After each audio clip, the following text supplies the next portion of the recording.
seko nabuuza bibuuzo biringa bina biri bina byanjawulo naye tubigattire mu kimu kuba kyebitegeeza amataali okugawuliriza seeka n'ennyimba ezirimu ebigambo ebyamakulu nga walumbe ZZAAYA n'ennyimba endala ezifaanaganako bwe zityo nfuna omusango bwe mba mbiwuliriza. ebyo bye bifaanagana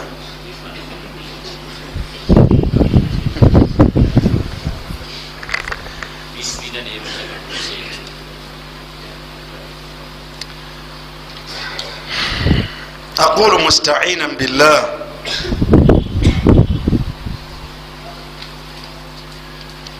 mukirize tubyawule mukirize tukole tutya amataali gabeere mataali n'ennyimba zibeere ki n'ennyimba zibeere ennyimba tusookere kuki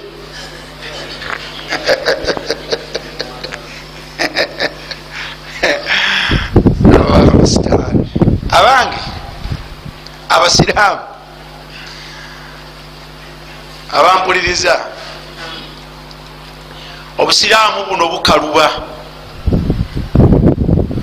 obusiraamu buno bukola butya bukaluba kibuuzo kino kinzijukiza ekigambo omubaka sallallahu alaihi wasallam Muadhi kyeyamubuuza namugaa nti ya rasulallah wanimbulidde ekyokukola nga kijja kunyingizisa ejjana ate kifuuka ensonga Allah mponya omuliro. Yamugamba nti laqad sa'alta an azimin, nsonga gyobuuzizaako nene, naye yagamba nti wa innahu la yasirun ala man yassarahu Allahu lahu, wabula nyangu kwoyo yekka Allah gwaba agifuulidde nga nyangu okuwona ejjana, okuyingira ejjana ya Allah subhanahu wa ta'ala n'okuwona omuliro gwe. Ebikolwa ebikutuusa ku ekyo bikaluba,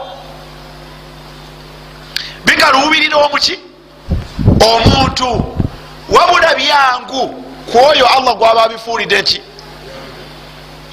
gwaba abifuulidde nga byangu. N'olwensonga eyo musabe nga Allah subhanahu wa ta'ala abafuulire okumusinza nga kwangu. Towerabiranga tuwegamba nti Allahumma a'inni ala dhikrika wa shukrika wa husni ibadatika, aye Allah nyambako, kuba bw'atakuyambeko tebijja kola kutya, tebijja kusoboka.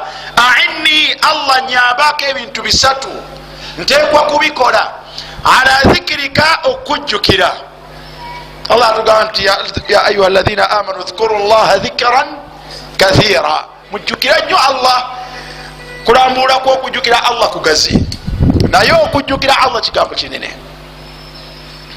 Wa shukurika, aye Allah nyambako kubikwatagana n'okwebaza, kuba okwebaza Allah subhanahu wa ta'ala kubuna buli kyengera kyonna kyeyali akugabidde.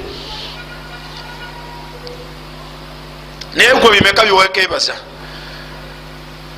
Ibada nkalubo, naye saba Allah subhanahu wa ta'ala gikola atya? Yongerako ekyokusatu nti wa husni ibadatika, nyambako Allah subhanahu wa ta'ala mukusinza mu nsinze ennungi gyoyagala osinzibwemu. Hatha amur.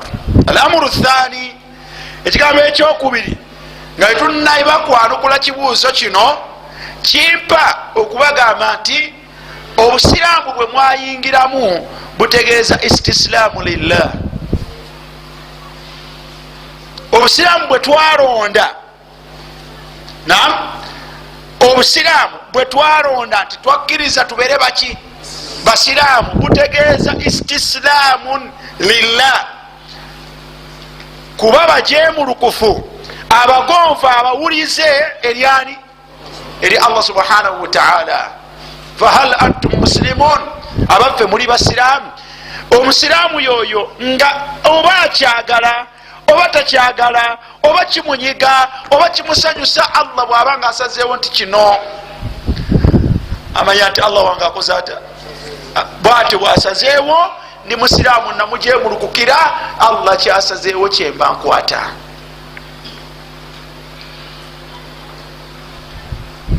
Manya obwenyini bwokintu obwobusiraamu, manya obwenyini bwakyo. Mulimu ebintu nga illa tastaslim, naye nga bwonaobanga tokirina bijja kuba nga bikkalubirira. Kigambo ekyokusatu, baganda bange, tusabe nnyo Allah subhanahu wa ta'ala atutaase okwagala kw'emitima gyaffe. Obusiraamu bujja kutulema bwe tunaabanga tetusobola, tetunatuuka ku ddaala lifuga mitima gyaffe. Emitima gyaffe girina okwagala kwagyo. Emitima girina ebintu byegyagala, naye ekyewuunyisa nti bingi ku emitima gye byagala biki bikontana n'obusiraamu. Naye nga ate omutima gwagala, omutima gwagala okujjako nga okukola otya, ogwo wenyini ogwefubyeko n'ogulwanyisa, obusiraamu buyinza okukalubirira. Omubaka yagamba sallallahu alaihi wasallam ti la yuminu ahadukum hatta yakuna hawahu tabaan lima jitu bihi. Obusiraamu tebujja kusoboka oba omuntu yenna mu mmwe okuva ku nze ayogera okutuuka ku gwe, mwami oba mukyala, mpaka lwolituuka ku mbeera nga gwe okwagala kw'omutima gwo kuli mabega, ng'okutta amateeka ga Allah n'ogateeka mu maaso nga gofolowinga, awo ojja kugezaako. Naye abasinga embeera mwe tuwangaalira, ffe tuli mu maaso, amateeka ga Allah gegakola gatya, gegagoberera. Bw'otununayo bw'oti n'olabayo ekikunyumira nga bakikulagira, ekyo okikola. Bw'okyuse bw'ototonoka kyagambye ekintu ekyo, ebyo bikyannumye muganda wange, mugira munsabira, naye ekyo kyakoze kitya. Kirageeza nti ffe tufuga amateeka gani ga Allah subhanahu wa ta'ala, so nga amateeka ga Allah ge galina okufuga ebikolwa byaffe. Ne bw'oba okyagala otya, owekitibwa Allah n'agamba nti ekyo nedda, oteekwa kukola otya, oteekwa kukireka. Ennyimba teriyo oluyimba, wama kana rabbuka nasiya, Allah teyali mwerabize, teriyo oluyimba kagwe kolabe nti lulimu ebigambo ebyamakulu, teriyo oluyimba lukkirizibwa mu mateeka ga busiraamu, teruliyo.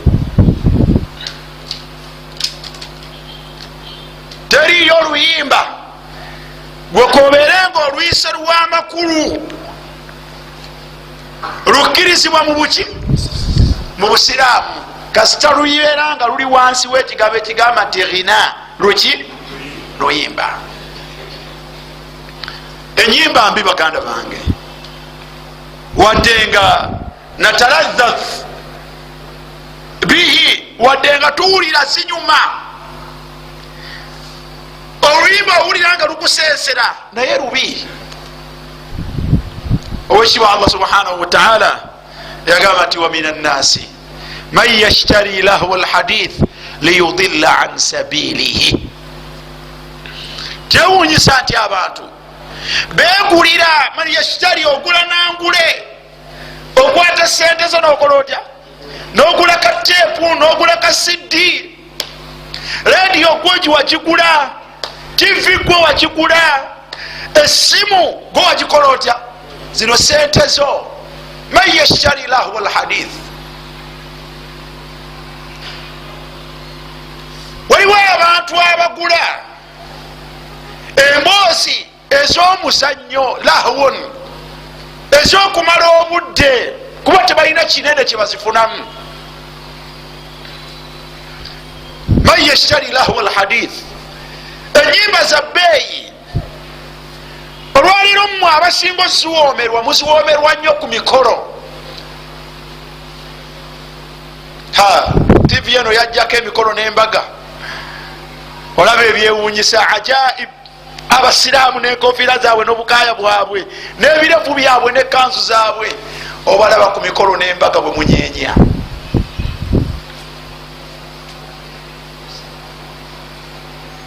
Wewuunya, toyinza kukkiriza nti be bano. man yashtari lahwa alhadith, omuyimbi omu okuyimba live baŋŋambako nti obwalayisa oluyimba lumu $300, $500.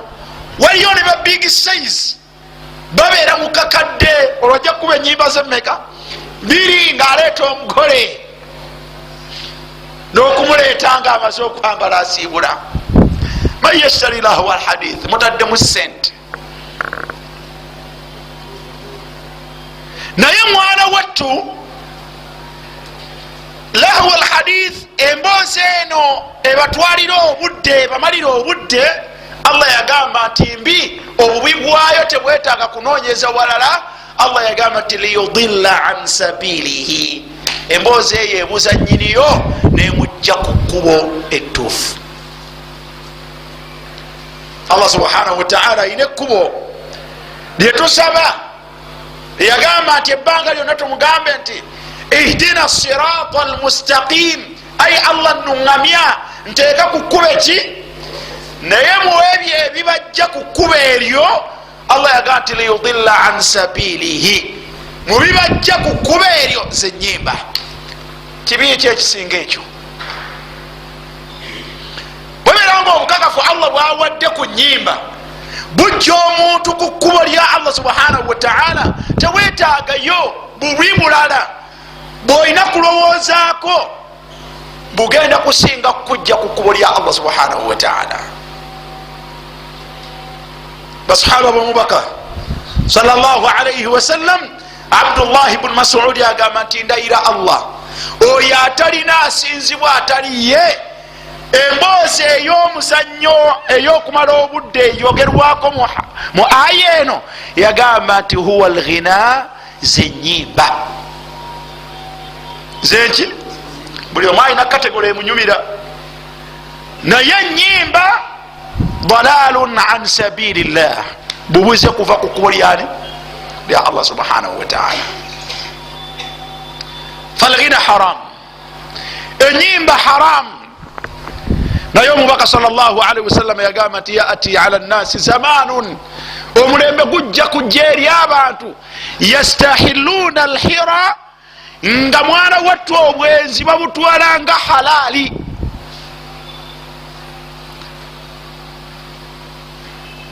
tegunatuuka na obwenzi bukyalina omutawaana. yastahiluna alhira, omulembe gujja kutuuka nga abantu obwenzi si nsonga. walharir, okwambala engoye ezaliiri nakyo bajja kukifuula nga kikkirizibwa so nga kiri haramu. walmaazif, omulembe ogwo bajja kufuula halali almaazif, ennyimba n'ebivuga. kitegeeza ki? tukitegeeza nti tebibeerangako halal mu ddiini y'obuki. omulembe bwe gutuukawo nga babifudde halali gujja kuba gwewuunyisa. musiraamu kyamanyi alabanga ennyimba haramu ayiriddawa illa qalila, okujjako baki? okujjako babalibwa ku ngalo, okujjako babalibwa ku ngalo.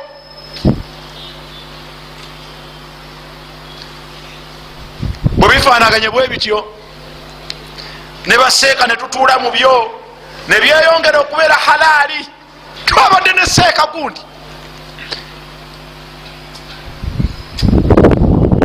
okubeera kwammwe ne baseeka tekufuula nnyimba haramu halali, zisigala ziri gigi. ne bwe zinaatuulibwamu bamufuti, ne bwe zinaatuulibwamu bakaazi, ne bwe zinaatuulibwamu baseeka, ne bwe zinaatuulibwamu baani, zijja kusigala nga ziri kiki ziri haram. Alghina walmaazif haram.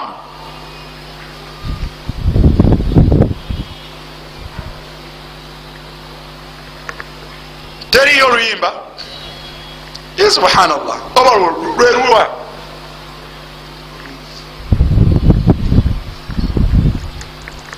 tetulinayo mboozi ya makulu Allah gyata atugamba na mubaka sallallahu alaihi wasallam na ulamau lumma nabamanyi ba busiraamu gye batatugambanga nti tuginoonye mu nyimba muno mulimu ezina amakulu galiriddawa yakfina ma fi lquran ويكفينا ما في السنة ويكفينا ما في كلام العلماء.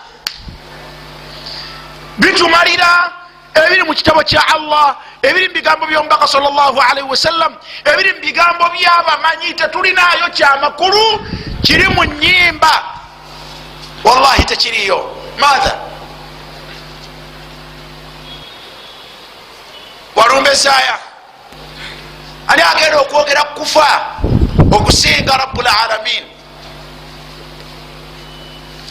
kiki yayimba ekyamakulu? kuvuma malaika almaut? ki ekyamakulu? teri agenda kwogera kufa nga mubaka sallallahu alaihi wasallam, teri agenda kunyonyola nga bamanyi ba busiraamu. mukwano wallahi tariyo agenda okunyonyola omukyala babeera batya naye, bamuwaaki, kikye batamuwa, kyekimuzirako, kyekimukkirizibwa. teriyo okujjako qur'ani naki na hadithi na bigambo bya Abubakar sallallahu alaihi wasallam na kalamu lulama. hani agenda okusomesa? wallahi la. buli wayingiza mu bwongo bwo gyolina message gyolina okuyigira mu nyimba, afsadta aqlak, obwongo bwo bwonoonye. teranye okwewuunya, ebimu byewuunyisa. abayimbi bo bebaani? abayimbi bebaani? mu'zamuhum kafara, n'obutamanya bwabwe Allah waabwe azza wa jalla bebagenda okutubulira bigambo byamakulu biriddawa ala kufurihim, kubutali bukkiriza bwabwe. abayimba okwagala bonna bawuulu, bafumbo baabwa. soma amawulire ojja kumanya ebibakwatako. subhanallah. magezi ki gano ge bagenda okuyimba?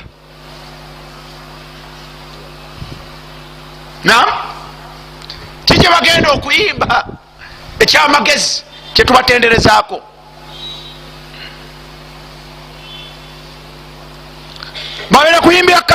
balina kuyimba katonda. mpulirayo bagamba tuwaliyo nezeddiini. baluwa abayimba ezeddiini? bodda ku saidi ya Amataali, abakubi ba Amataali tuba tugenda okusaala, bagenda okusaala nga bo bagenda kukalirira Amataali. la yusallun. bebayimba ezeddiini abo mwabakasukako manya ga kalifa wamba nkwanga malangoye zaliri kuzikira kwemuyita okwiwa amazambi. ekiseera swala bweyimirirawo nga bagenda babawa emmere obanga bagenda bakalira Amataali. haula mafi, temuli makulu. enyimba kitumalira ekyo Allah kyeyazogerako nti liyudilla an sabilillah.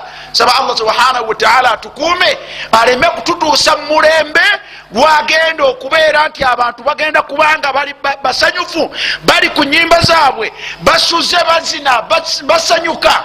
fayumsahu qiradatan wa khanazira, bagenda okukera ku makya nga Allah yabakyusiza nga mbizzi nankobe. saba Allah atukuume aleme kututuusa mu mbeera eyo kubirabako. naye wallahi omubaka nga yakyogera kijja kubeerawo bujja kukeera ku makya ng'abantu babadde mu bbinu lyabwe, nga bali mu bivuga bakola byonna byebakoze, bugenda okkeera ku makyanga bonna musikhu qiradatan wa khanazira nga Allah abakyusizza nga mbisi bali mbise mu bifaananyi bya mbisi nankobe. Wasadaka rasulullahi sallallahu alaihi wasallam, ebigambo by'omubaka byayogera ku nsonga eyo mazima era bijja kubeerawo. Byonna some Ighathatul Lafan min masayidi shaitan, hadithi ezifaanagana bwezito tezibalwa. Ngombaka agamba nti fi akhiri zaman abantu bajja kufuula ennyimba nga ziri halal, babeere nga basuze banywa basanyuka, bugenda okkeera ku makyanga balabikanga mbizzi nankobe. Allah nkuume nammwe abakuume kireme kutuukirira kuffe. Amma dufuuf ebikwatagana mu amataali, mataali gafuuse amataali abatali mu ndongo. Amataali balabanga bwe busiraamu bwe bwennyini. Naam, lwaki twagawudde? Olw'ensonga ati galina shubuha, galina ebyago ebigeyawulidde, tegafaanagana naki na nnyimba. Thabata fi kalami rasulillah, kikakafu mu bigambo by'omubaka sallallahu alaihi wasallam nga waliwo omubaka wayogerera ku bikwatagana ku mataali. Kituufu, yensonga lwaki tetubisibye mu ddiba liki? Mu ddiba limu. Naye almutaammil atunulira obujulizi n'abwetegereza, ekigambo ky'amataali kigazi. Mubamanyi abakigaziyizza mu bulambulukufu obulungi, Said bin Wahf al-Qahtani mu kitabo ekiyitibwa Salatul Mu'min, ensonga eyo yagigaziya n'agyogera bulungi. Ebikwatagana amataali ebitoroto bino wammanga. Ekisooka, lam yathbutu an rasuli sallallahu alaihi wasallam hadithun sahih, tewaliwo obukakafu kuva ku nabbi sallallahu alaihi wasallam bujulizi butuufu nga bulambika okubwa kw'amataali nga bwokiwulira mu bungi bwago. Waliwo hadithi wabula nga si ntuufu, etera okusomebwa nnyo abawalimu, egamba nti alinu hatha nikahi, mulangirire okuwoowa, waj'aluhu fil masajid, era okuwoowa okwo mukuteekanga mu mizikiti mwe muwooweranga, wadribu alaihi biddufuufi, mukubirangako n'amataali. Luhadisi olwo si bigambo bya mubaka sallallahu alaihi wasallam. A'linu hadha nikah waj'aluhu fil masajid wadribu alayhi biddufufi. Hadithi eyo lam yathbutu an nabiy sallallahu alaihi wasallam, yerimu ekigambo addufufu, amataali. Tegerekese bulungi. Ekyokubiri, athabitu an rasulillahi sallallahu alaihi wasallam, ebigambo ebituufu okuva ku nabbi sallallahu alaihi wasallam, yagamba nti a'linu nikahi wadribu alaihi biddufi. Hadithi bwetyo, a'linu nikah wadribu alaihi biddufi, mulangirire okuwoowa kumanyibwe, n'okumanyibwa kwakwo omwana wattu kulina enambulula yakwo, naye sike tulike essaawa eno. Naye yagamba nti wadribu alaihi, kukuwoowa mubeerenganga mukubirangako biddufi n'akataali n'ettaali. Eri enfu egamba biddufuufi n'amaki, entuufu egamba biddufi, mukubirengako ettaali. Hadithi gye twakalaba esinga okubeeramu amataali amangi, dufaini, mataali aga. Amataali ameka? Amataali abiri. Oyinza okuba nga tokiraba mu njawulo, naye mwana wattu kirimu enjawulo. Ettaali erimu oba amataali abiri tegakola ndongo. Wetokiraba mu njawulo naye wallahi enjawulo ekola etya? Ettaali erimu amataali abiri tegakola ki? Tegakola ndongo. Naye amataali amangi tegawukana na ndongo. Olabye oyinza okuba nga togakubangako naye amataali gaba 7 amatono ennyo. Mudundu ziba 2 ennene n'entono. Mucapu ziba 2 ennene naki n'entono. Malawaasi eteekwa okubaako. Mutaŋŋaanya nakyo kika kya ttaali. Omute mubimanyi. Naye tuyina mudundu, tuyina mucapu, tuyina malawaasi, tuyina abamu bayita mucaŋŋaanya oba mutaŋŋaanya. Naye nga mucaŋŋaanya ina engeri gyetabula amagi nga linaanyuma muteekeddwa okubaako naki ne bumucekekya ensaasi. Okona kakonde wano oli era abeera nako nga ye kakola atya?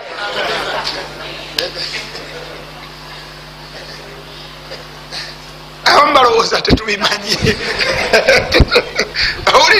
Kuba manyi temumanyi bintu ebyo. Teeka bulungi. Kati amataali ago galina envuga za njawulo. Buli wegegatta gakola ki? Gakola endongo ne gakolera ddala omuziki gwennyini. Faswara lahwan, nekifuula ekintu ekirabankanya abantu ku Allah waabwe kubajja okumujjukira. Tegerekese bulungi. So athabitu fi nnas, ekituufu okuva ku mbaka sallallahu alaihi wasallam, ettaali limu oba ameka? 2. Nga lwaki n'enjawulo egaliko tegakola kiki? Tegayinza kukola ddoboozi lya ndongo. Ekyo kyakumeka. Ekigambo ekyokusatu ku mataali gakubibwa ku mikolo 2 gyokka. Gakubibwa ku Iidu ate gakubibwa naku walimatul urusi, ku mbaga ey'obugole. Olwaleero amataali gammwe gakubibwa nga mukomawo e Makka, gakubibwa ku Buruda, ku mawuleni ge mubaamu, twala tugende. Naam, naye nusus amataali gakozesebwa, ettaali erimu eryo n'abiri gakozesebwa ddi? Gakozesebwa ku mbaga nakuki? Naku Eid. Mujja okusomera hadithi ya Aisha radiyallahu anha nga bayingirawa nga Abubakar azze ku lunaku lwa Eid n'asanga Aisha n'obuwala bubiri nga bukuba obuki? Nga bukuba obutaali bwabwe. Olwokuba baalina kye baali batebenkeza mu bwongo, Abubakari yabufubutula, yabugamba nti amazamiru shaitan fi baiti rasulillah, emirere gya sitaani mu maka g'omubaka sallallahu alaihi wasallam. Namugoba fantaharahuma, omubaka yamugamba nti daahuma, sina buugi buleke. Obuwala bumeka? Fa inna likulli qaumin Eid, buli bantu balina Eid zaabwe. Naye naffe olwaleero yeidi yaki? Yeidi yaffe. Eyo kwatagana ku Eid eya Aisha. Endala era ya Aisha balina omukyala gwe baali bafumbizza min al ansar. Omubaka n'amubuuza nti hal ba'athtum ma'aha jariya, mumusindikiddeyo omuwala tadribu laha bidufi, amukubire ku kataali. Eyo yali ku mbaga, eri yabadde kuki? Ku Eid. Kirageeza nti ettaali likozesebwa ku mikolo emeka? 2, ku gw'embaga y'obugole n'ogwaki? Ekigambo kyakuna kyakutaano. Kyakuna, ettaali likubibwa bakyala bokka n'abaana ba buwala. Teriyo ttaali limu 2 liriko bujulisi ng'ogenda kubuleeta nti waliwo omusajja eyaleetebwa eyalabwako nga mukubi w'amataali.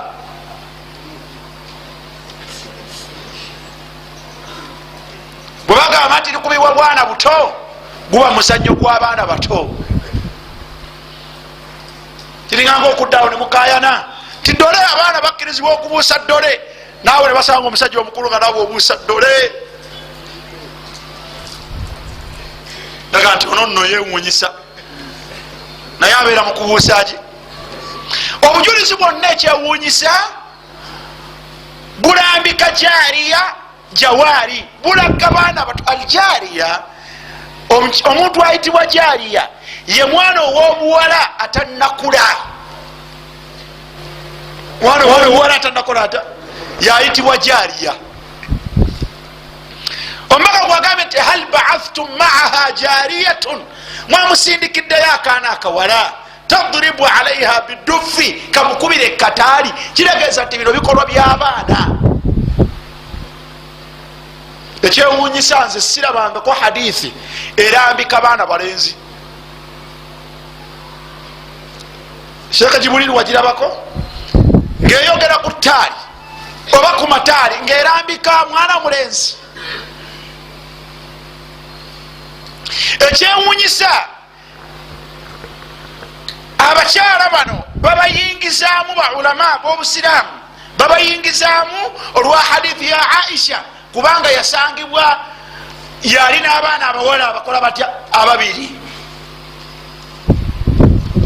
ne baga nti n'abakyala bwe baba baddewo awali amataali tekiinaaki, naye era teriyo obujulizi bulambika nti wannisaau yadribna bidufi, ng'abakyala abakulu bakuba amataali. naye babayingiza mu rukhsa, mu kukkirizibwa okubeera ti bakuba amaki, babeerewo olwokubanga omubaka sallallahu alaihi wasallam yabaleka babeere n'abaana baabwe ab'obuwala bwe baba bakola ekyo. amma nassun, abasajja baaliwo naye tekirabwangako obujulizi butuufu. tewaliwo omusajja mukulu eyakuba kuki ku ttaali. tegereka bulungi. ekyokutaano, bwe munaaba mwali bakuba mataali mutongose embaga zammwe. ekyo abakyala bakikola n'abaana baabwe ab'obuwala nga bali bokka, nga bali naki. fe tubeera eno gye tuli ng'abaami bwe tubeera, abakyala nga tubatadde nabo mu hole eyaabwe nga bakola byabwe.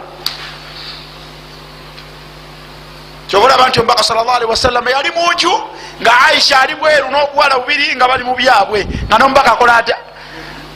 era Abubakari yabayitawo obuyisi nga mubaka mugati baleke, n'ayingira eri omubaka sallallahu alaihi wasallam. Allah bw'anatuusa ku ddaala nga tulinawo obuwala obusobola okuwa obutaali n'okwawula abakyala ne mubeera mwekka, n'abaami ne tubeera ffekka, abakyala ekyo kinaaba kirimu ebyo ebibakola bitya. wabihatha yufti ahlul ilm, era abamanyi b'obusiraamu bwe batyo bwe batuwa okumanya bwe banyonyola ensonga eyo. genda osobe ekitabo kiyita salatul mu'min ekya Sa'id ibn Wahaf al-Qahtani. yaleeta obujulizi nanyonyola nadde eno nadde eri, nakomekereza ne fatawa al ulama ku nsonga eyo. tegerekesa bulungi. kale amataali galina ensonga zaago, nakyo saagala kukireka nga kiri awo. obwakalifa bemuyita bakalifa, abo bakalifa bandongo. naye ekigambo khalifa tekitegeeza mukubi waki w'amataali. ekigambo khalifa tekitegeeza bakubi b'amataali.